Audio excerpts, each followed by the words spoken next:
a better butter burger. Butter burger, but better? No, I scratched that. This is the best butter burger.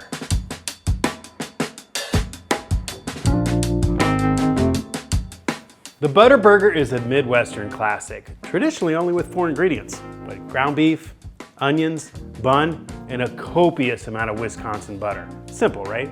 Not so fast. Follow our unique and essential steps to make your own big league butter burger at home. Let's get it started. We're diving right in with some butter. Put a stick in the freezer for at least 20 minutes to get extra firm. This is unsalted, and yes, Challenge brand is not from Wisconsin, but I couldn't find a Wisconsin brand at my local grocery store here in Ohio. Since I want 3 tablespoons folded into our ground beef, I'll mark how much that is on a stick and grab a box grater. And I'll coarsely grate the butter. Yes, this is probably new to you, but check out what happens. When you put it through the coarse grate, we get these little curls that'll fold beautifully into our ground beef. Now let's grab our Certified Angus Beef brand 80-20 blend.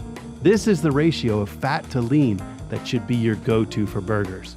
And if it's not certified, it's not the best. Into the bowl, and we'll introduce the butter. I'm using a bowl scraper to work the butter evenly into the ground beef and working quickly to avoid melting both the butter and the beef fat. So maybe you're thinking it's a bit over the top to have this much fat mixed in.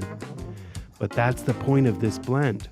Beef fat represents about 5 ounces of this 1.5 pounds of ground beef. Adding 3 ounces of butter puts the lean to fat percentages at about 70-30.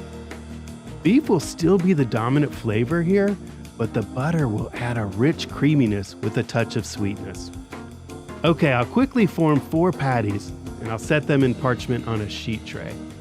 I'll pre-season them with coarse kosher salt and black pepper. Get them seasoned evenly and on both sides. Those butter pieces will want to stick to whatever they touch, so the parchment is especially important. Just push any stray butter back into the patties. They'll become friends.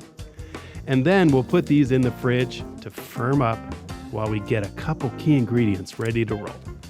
Onions. I love seared onions with a good burger.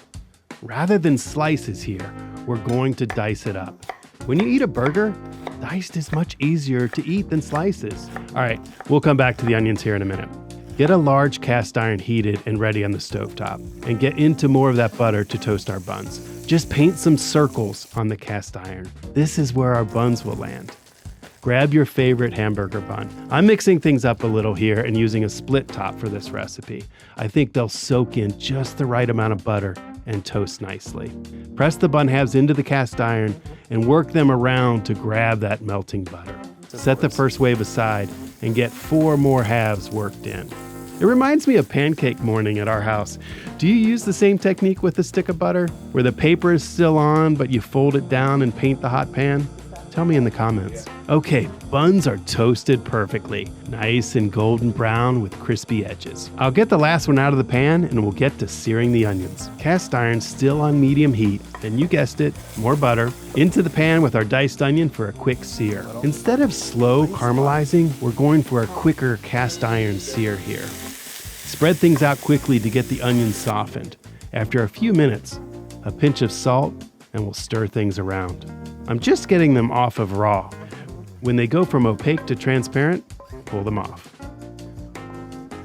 Before we put these patties in the pan, hit that subscribe button. A touch more butter in the pan and into the cast iron with the chilled burgers. I'll bump the heat to medium-high here, and I'll get a good sear on one side. Then we'll flip and sear the other side. After a couple minutes, take a slice of Wisconsin cheddar and cover for a minute to melt the cheese. Time to build our butter burgers. Down with some diced onion and top with our cheddar-covered patties.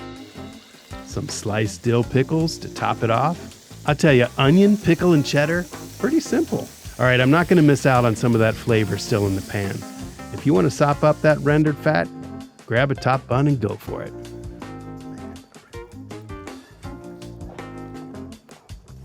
There's a lot to love about the simplicity of how awesome this is. Wait till you make this butter burger at home. See you next time in the test kitchen.